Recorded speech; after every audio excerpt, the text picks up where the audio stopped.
हाँ जी, class 12th क्या हाल चाल। आशा करते हैं आप लोग अच्छे होंगे और स्वस्थ होंगे। अभी अपन लोगों का जो चल रहा है वो क्या चल रहा है, हम लोग जो ADAS की सीरीज चला रहे हैं उसी को आगे कंटिन्यू करेंगे। पिछले पार्ट के अंदर हमने ADAS का मीनिंग पढ़ा है, कंजम्पशन फंक्शन और सेविंग फंक्शन पढ़ा है, और मोस्ट इंपॉर्टेंट 6 मार्क्स का हमने एक डायग्राम सीखा है।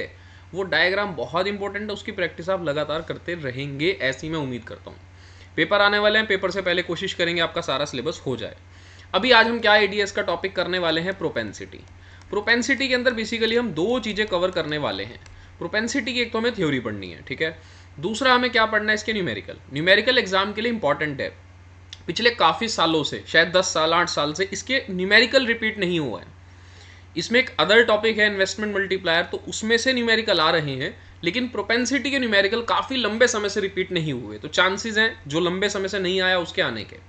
तो प्रोपेंसिटी के न्यूमेरिकल भी सीखेंगे हम लोग इस पार्ट के अंदर, प्लस इसकी थ्योरी समझने की कोशिश करेंगे। प्रोपेंसिटी का मतलब होता क्या है, बेसिकली प्रोपेंसिटी का मतलब होता है रेशो, ठीक है। हमें कुछ रेशो सीखने हैं, ठीक है। अब रेशो किसके सीखने हैं, जब हमने कंजम्पशन फंक्शन और सेविंग फंक्शन पढ़ा था तो हमने वहाँ वाई के दो पार्ट होते हैं, सी और एस, इनके बारे में चर्चा करी थी कि भैया इनकम बढ़ती है तो इन कंजम्पशन भी बढ़ती है, इनकम बढ़ती है तो सेविंग भी बढ़ती है। बेसिकली ये हमने सीखा था, इसी को ही आगे कंटिन्यू करेंगे, और वाई सी और एस के बारे में हमें थोड़ा सा और पढ़ना है। अब बेसिकली हम देखें तो प्रोपेंसिटीज को भी हम लोग दो पार्ट में डिवाइड कर सकते हैं, क्योंकि वाई को हम लोग दो पार्ट में डिवाइड करते हैं। तो हमें जो रेशो पढ़ने हैं, बेसिकली ये जो प्रोपेंसिटी पढ़नी है ये भी दो पार्ट में पढ़नी है। पहले पार्ट को हम लोग क्या बोलेंगे, यानी जो रेशो पढ़ने हैं उनको हम क्या बोलेंगे, प्रोपेंसिटी टू कंज्यूम। पहले पार्ट को हम लोग क्या बोल रहे हैं, प्रोपेंसिटी टू कंज्यूम, ठीक है। दूसरे पार्ट को हम लोग क्या बोल रहे हैं, दूसरी साइड को, प्रोपेंसिटी टू सेव। दूसरे पार्ट को हम लोग बोल रहे हैं प्रोपेंसिटी टू सेव। अब हमें बेसिकली पढ़ना क्या है, हमें पढ़ना है वाई के दो पार्ट होते हैं, या तो सी या फिर वाई का पार्ट क्या होता है, एस। तो हमें वाई का सी के साथ रेशो पढ़ना है और वाई का एस के साथ रेशो पढ़ना है। मोस्ट इंपॉर्टेंट टॉपिक रहने वाला है, क्योंकि ट्रू फॉल्स फिलअप्स में भी ये टॉपिक आता है, ठीक है। पेपर हार्ड बनना होता है तो यहाँ से टॉपिक जरूर उठा करके दिया जाता है। अब प्रोपेंसिटीज हमारे पास दो हैं, या तो प्रोपेंसिटी टू कंज्यूम या propensity to save. Propensity to consume में जो सबसे पहला है वो है हमारे पास एवरेज प्रोपेंसिटी टू कंज्यूम। इसको हम लोग शॉर्ट फॉर्म में क्या बोलते हैं, APC। क्या बोलते हैं, APC। दूसरा हो गया हमारे पास मार्जिनल प्रोपेंसिटी टू कंज्यूम। अगर आपको ये नोट्स चाहिए तो आप लोग ये नोट्स ले भी सकते हैं। आप लोग मुझे व्हाट्सएप मैसेज करना, मैं आप लोगों को ये नोट्स कुरियर करवा सकता हूं। तो अगर आपको ये नोट्स चाहिए एग्जाम के लिए तो आप ये ले सकते हैं। दूसरा है हमारे पास मार्जिनल प्रोपेंसिटी टू कंज्यूम, यानी उसको हम क्या बोलेंगे, MPC। तो एक एक करके चर्चा करेंगे। पहले हम लोग APC को समझने की कोशिश करते हैं। APC का फॉर्मूला होता है C/Y। देखो जब हम डिवाइड कर रहे हैं तो इसका मतलब रेशो आ गया, तो हम लोग यहाँ कंजम्पशन और इनकम का रेशो बेसिकली देख रहे हैं। मान लो हम ऐसा सोचते हैं कि हमारी 100 रुपये इनकम है, ठीक है, और हमने उसमें से 80 रुपीज़ खर्च कर दिए, तो हमारे पास जो APC का रेशो आया, वो APC का रेशो हमारे पास क्या आया, 0.8। मतलब क्या है इस 0.8 का, ये 0.8 ये शो करता है कि आपकी जितनी इनकम है आप उसमें से 0.8 खर्च कर देते हो। 0.8 को हम लोग 80% भी बोल सकते हैं, यानी जितना आप कमा रहे हो उसका 80% आप खर्च कर देते हो। अगर आपने 1000 कमाए तो आप 800 खर्च कर दोगे, आपने 2000 कमाए तो 2000 का 80% कितना आ जाएगा, 1600 रुपये आप खर्च कर रहे हो बेसिकली। तो APC का रेट मिलने से मुझे क्या पता चलता है कि इकोनॉमी में कंजम्पशन कितनी होगी। इनकम की वैल्यू बस हमें गिवन दे दो। दूसरा हमारे पास क्या होता है, MPC को हम लोग क्या बोलते हैं, delta C upon delta Y. अब डेल्टा किसको शो करता है, डेल्टा शो करता है चेंज को। डेल्टा किसको शो करता है, चेंज को। तो हम लोग यहाँ पे थोड़ा सा एग्जांपल चेंज करेंगे। मान लो हमारी जो इनकम थी वो थी 100 और हमारी इनकम बढ़ करके कितनी हो गई, 150। सिंपल सा एग्जांपल लेंगे। हमारी जो कंजम्पशन थी वो 80 थी और कंजम्पशन सपोज बढ़ करके कितनी हो गई, 120। या फिर हम एग्जांपल चेंज करते हैं, यहाँ पे हम लोग ले लेते हैं 100, ठीक है। अब बात समझो, आपकी कंजम्पशन कितनी बढ़ी है, मैं यहाँ पे लिख देता हूँ delta C upon delta Y, फिर इसको इरेज करके हम लोग साफ साफ दोबारा से लिख लेंगे। तो डेल्टा C यानी हमारी कंजम्पशन कितनी बढ़ी, हमारी कंजम्पशन कितनी बढ़ी, हम लोग यहाँ पे 100 से एग्जांपल ले रहे हैं तो 20 बढ़ी है, ठीक है। हमारी इनकम कितनी बढ़ी, 50।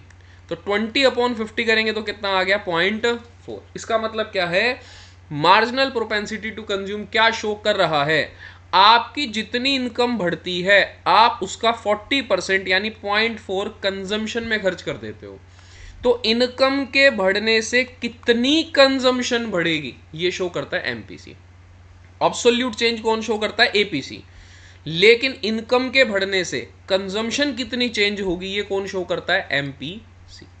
अब एक बार इसकी डेफिनेशन देख लेते हैं। एपीसी की डेफिनेशन में क्या लिखा है, APC refers to the ratio of consumption expenditure to the level of income, यानी इनकम पर कितना कंजम्पशन होने वाला है उसे हम बोलते हैं एपीसी या हो रहा है। एमपीसी का मतलब क्या है, it refers to change in consumption, या चेंज वर्ड यूज कर रहे हैं हम लोग, to the change in national income. तो इनकम बढ़ी 50, कंजम्पशन बढ़ी 20, इसका मतलब 0.4 यानी 40% की कंजम्पशन में जंप आ गया। तो उसको हम लोग क्या बोलते हैं, एपीसी। थोड़ा सा हम लोग इसको छोटा करके लिख देते हैं। यानी कि हमने सबसे पहली प्रोपेंसिटी क्या पढ़ी है, सबसे पहली प्रोपेंसिटी हमने पढ़ी है propensity to consume. Propensity to consume में हम लोग दो पार्ट पढ़ रहे हैं, कौन कौन से, या तो हम लोग पढ़ रहे हैं एवरेज प्रोपेंसिटी टू कंज्यूम, या हम लोग पढ़ रहे हैं marginal propensity to consume. APC किसको शो करता है, कंजम्पशन को हम लोग इनकम से डिवाइड कर रहे हैं। एमपीसी किसको शो करता है, डेल्टा सी को हमने किससे डिवाइड कर दिया, डेल्टा वाई से। तो एपीसी क्या शो कर रहा है, इनकम पर कंजम्पशन कितने डिपेंडेंट है। एमपीसी क्या शो कर रहा है, इनकम के बढ़ने से कंजम्पशन कितनी बढ़ी। अब इसका भाई पढ़ते हैं, कौन, प्रोपेंसिटी टू सेव।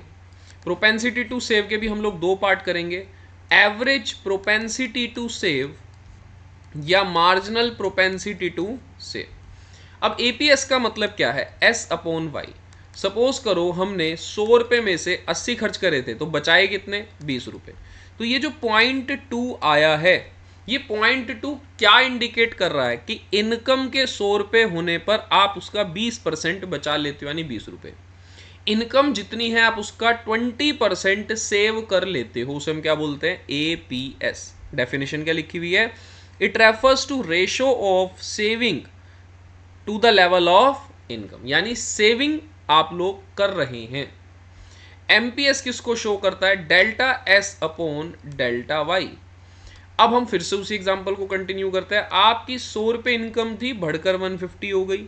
सेविंग आपकी सपोज 20 रुपीज थी, आपने उसको बढ़ा करके 50 रुपीज कर दिया। तो आपका डेल्टा एस कितना आया, 30 रुपीज का, और आपका डेल्टा वाई कितना आया, 50 रुपीज, यानी कितना आ गया 0.6।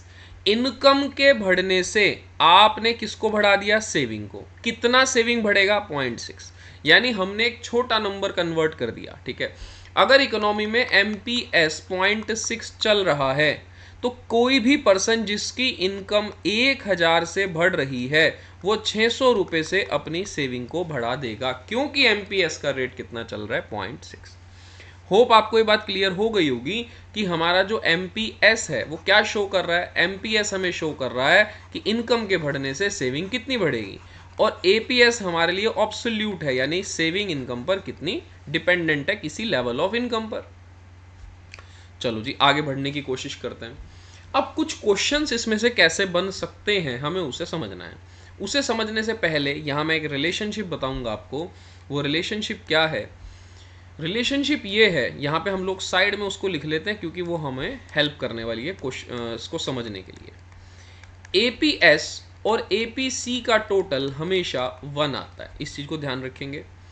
एमपीसी और एमपीएस का टोटल भी हमेशा कितना आता है, 1। ये चीज़ ध्यान रखेंगे कि एपीसी और एपीएस का टोटल कितना आएगा, 1। एमपीसी और एमपीएस का टोटल भी कितना आएगा, 1। कैसे होता है मैं फिर भी बता देता हूँ, वैसे इतना खास बात नहीं है। y इक्वल्स टू क्या होता है, c प्लस एस। हमने पूरी इक्वेशन को इनकम से डिवाइड कर दिया, यानी कितने से डिवाइड कर दिया, इनकम से। तो ऐसा हम कर सकते हैं मैथ्स में, एक सेम नंबर से पूरी की पूरी इक्वेशन को हम लोग डिवाइड करेंगे तो कोई दिक्कत नहीं होती, वैल्यूज सेम रहती हैं, चेंजेस नहीं आएंगे ज़्यादा। तो y से y क्या हो जाएगा, हमारा कट हो जाएगा 1। एपीसी की वैल्यू भी आपने क्या पढ़ी थी, सॉरी c अपॉन वाई की वैल्यू क्या पढ़ी थी, एपीसी, और s अपॉन वाई को हमने क्या पढ़ा था, एपीएस। तो एपीसी और एपीएस का टोटल हमेशा कितना आता है, 1, क्योंकि इनकम के 2 ही पार्ट हो सकते हैं, या तो कंजम्पशन या फिर सेविंग। तो होप आपको ये बात क्लियर होगी। और अगर इतना मैथमेटिकल नहीं भी जानते तो कोई इशू नहीं है, हमें एग्जाम में जनरली पूछा नहीं जाता हमारे से। अब हमें क्या सीखना है, हमें कुछ इंपॉर्टेंट पॉइंट सीखने हैं। किससे रिलेटेड इंपॉर्टेंट पॉइंट सीखने हैं? एपीसी, एमपीसी, एपीएस या एमपीएस। जो इंपॉर्टेंट पॉइंट रहने वाले हैं वो एपीसी और एपीएस के लिए रहने वाले हैं, ठीक है। अब हमें इसको समझना है कैसे, ध्यान से समझो। हमें ये पता करना है कि क्या एपीसी की वैल्यू जीरो हो सकती है। पहला क्वेश्चन क्या है, क्या एपीसी की वैल्यू जीरो हो सकती है। तो एपीसी का फॉर्मूला आपने मेरे से भी क्या सीखा है, C/Y। पीछे हम लोग पार्ट्स में पढ़ चुके हैं कि C कभी जीरो नहीं होता, और अगर कभी C जीरो नहीं होगा, यानी ऊपर मल्टीप्लाई में जीरो नहीं आ रहा है, तो एपीसी भी कभी जीरो नहीं होगा। अगर एपीसी को जीरो होना है तो इस C को क्या होना पड़ेगा, जीरो होना पड़ेगा। बात समझ में आ गई। इनकम जीरो हो सकती है, नो डाउट। अगर इनकम को हम जीरो करें, मान लो हम खर्च 100 कर रहे हैं और इनकम हमारी जीरो है, तब भी ये इनफाइनाइट आ रहा है, जीरो नहीं आ रहा है। तो एपीसी की वैल्यू कभी जीरो नहीं होती, ये चीज हम ध्यान रखेंगे। मैंने लिख भी रखा है, APC can never be zero. अब क्या एपीएस की वैल्यू जीरो हो सकती है? तो आंसर इज यस, एपीएस की वैल्यू जीरो हो सकती है। हमने पीछे पढ़ा भी था कि सेविंग जीरो हो सकता है, सेविंग के जीरो होने में कोई दिक्कत नहीं है। सेविंग जीरो कब होता है, मैं फिर से रिवाइज करा देता हूं, जब हमारी इनकम कंजम्पशन की इक्वल होती है। आपकी जेब में 100 रुपए इनकम रखी है, आपने 100 के 100 खर्च कर दिए, तो आपकी सेविंग क्या हो गई, जीरो। और सेविंग जीरो हुई तो एपीएस भी क्या हो गया, जीरो। दूसरा क्वेश्चन उठता है, क्या एपीसी की वैल्यू नेगेटिव हो सकती है? तो आंसर इज नो। जब जीरो ही नहीं हो सकती तो जीरो से नीचे कैसे जाएगी, तो ये नेगेटिव नहीं हो सकती। लेकिन क्या एपीएस की वैल्यू नेगेटिव हो सकती है? तो आप अपने उस फॉर्मूले को याद करो, आप उसको याद करो जो हमने डायग्राम बनाया था, सेविंग नेगेटिव से शुरू की थी। कब होता है ऐसा, जब हमारी इनकम कम है और हम कंज्यूम क्या कर रहे हैं, ज्यादा, तो सेविंग क्या हो सकती है, नेगेटिव। यानी आपके पास 100 रुपए हैं और आपने खर्च कितने कर दिए, 120, तो 20 रुपए आप नेगेटिव में चले जाते हो। याद है ना, हमने इसका एग्जाम्पल भी क्रिएट किया था, आपको याद होगा, y = C+S। आप कमा रहे हैं 100 रुपए और आपने खर्च कितने कर दिए, 120, तो आपका जो s है वो कितना आ जाएगा, -20। तो होप आपको ये बात याद होगी। आगे बढ़ने की कोशिश करते हैं। तो हम लोगों ने दो इंपॉर्टेंट बातें पढ़ ली, एपीसी जीरो नहीं होता, एपीसी नेगेटिव नहीं होगा, एपीएस जीरो भी हो सकता है और नेगेटिव भी, और मैंने ब्रैकेट में नीचे लिख दिया वो होता कब है। आगे बढ़ते हैं जी। अब दूसरी बात ये उठती है, क्या एपीसी की वैल्यू 1 हो सकती है? तो मैथ के हिसाब से एक चीज ध्यान दो, क्या एपीसी की वैल्यू 1 हो सकती है? तो हम क्या करते हैं, इसकी इक्वेशन में रखते हैं। हमने एपीसी की वैल्यू क्या रख दी, 1। अब इक्वेशन के हिसाब से दोनों का टोटल कितना आना चाहिए, 1। तो एपीएस को क्या होना पड़ेगा, 0। हाँ, एपीएस 0 होता है तो एपीसी कितना हो सकता है, 1, कोई दिक्कत नहीं है। तो एपीसी की वैल्यू बिल्कुल 1 हो सकती है, क्योंकि एपीएस की वैल्यू 0 हो सकती है। नेक्स्ट क्वेश्चन मेरे आगे आता है, क्या एपीसी की वैल्यू 1 से ज्यादा भी हो सकती है? रख करके देखते हैं, चलो अपनी इक्वेशन में। हमारे पास टोटल है एपीसी एपीएस का कितना, 1। तो मैंने क्या करा, एपीसी की वैल्यू 1 से ज्यादा रख दी, कितनी रख दी, 1.2। अब इन दोनों का टोटल तो 1 आना चाहिए, इसका मतलब मुझे एपीएस को क्या रखना पड़ेगा, -0.2। अब क्या एपीएस को मैं माइनस में रख सकता हूं? तो देखो फटाफट से अपनी इक्वेशन में, हाँ एपीएस नेगेटिव हो सकता है। तो एपीसी 1 से ज्यादा कब होगा, जब एपीएस को मैं किस में ले जाऊंगा, नेगेटिव में। तो आप जब न्यूमेरिकल कर रहे होंगे तो इस चीज का ध्यान रखना, किस चीज का ध्यान रखना, कि एपीसी आपका न्यूमेरिकल में कभी जीरो ना आए और ना कभी नेगेटिव आए। 1 या 1 से ज्यादा आ रहा है कोई दिक्कत नहीं, एपीएस की वैल्यू आपकी 0 आ जाए न्यूमेरिकल में या नेगेटिव, कोई इशू नहीं है। अब इसी तरह से हम किसकी बात करते हैं, इसी तरह से बात करते हैं एपीएस की। मैं फटाफट से इसको इरेज कर देता हूं, फिर इक्वेशन का यूज करके हम लोग एपीएस की बात करेंगे। अब एपीएस की अगर मैं बात करूं, तो क्या एपीएस की वैल्यू 1 हो सकती है? तो आंसर इज नो, नहीं हो सकती। क्यों नहीं हो सकती, एपीएस को 1 रख दिया तो एपीसी को 0 रखना पड़ेगा, क्योंकि टोटल 1 आना है। अब क्योंकि एपीसी कभी 0 नहीं हो सकता, इसीलिए एपीसी 1 नहीं हो सकता।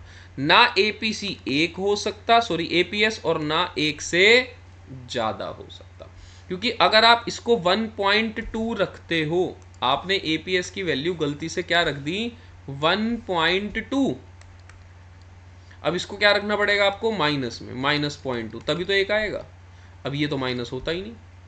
तो होप आपको ये बात समझ आ रही होगी।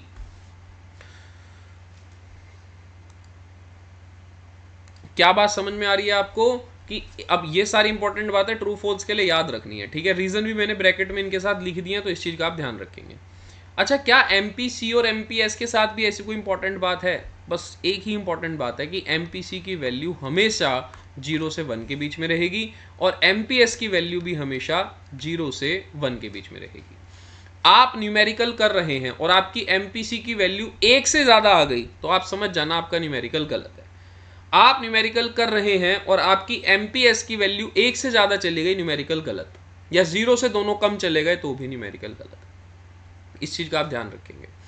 तो आपको करना क्या है, नोट्स बनाते वक्त फटाफट से इनकी डेफिनेशंस लिखनी है, और ये जितनी भी इंपॉर्टेंट बातें मैंने यहाँ पर नोट डाउन की हैं, इसको करना है नोट डाउन, और फिर बुक की हम लोग कुछ एक्सरसाइज अगर देख लें तो हमारा कंसेप्ट क्लियर हो जाएगा। तो होप आपको सेशन अच्छा लगा होगा, प्रोपेंसिटीज का मजा आया होगा। अब अगले पार्ट के अंदर हम लोग इसके क्या देखने वाले हैं, न्यूमेरिकल। ये वाली सीरीज इसलिए बड़ी रहेगी क्योंकि ये चैप्टर भी बड़ा है, तो पहले चैप्टर को कवर करने में हमें कुछ पार्ट्स बनाने पड़ रहे हैं। तो मैं अदर चैनल्स की तरह शॉर्ट में कुछ भी नहीं बता रहा हूं, मैं हर चीज को डिटेल में आपको क्लासीफाई कर रहा हूं, बिल्कुल डिटेल में बता रहा हूं। तो अगले पार्ट के अंदर हम लोग किसको कवर करने वाले हैं, न्यूमेरिकल्स को, क्योंकि इसके न्यूमेरिकल बहुत बहुत इंपॉर्टेंट है।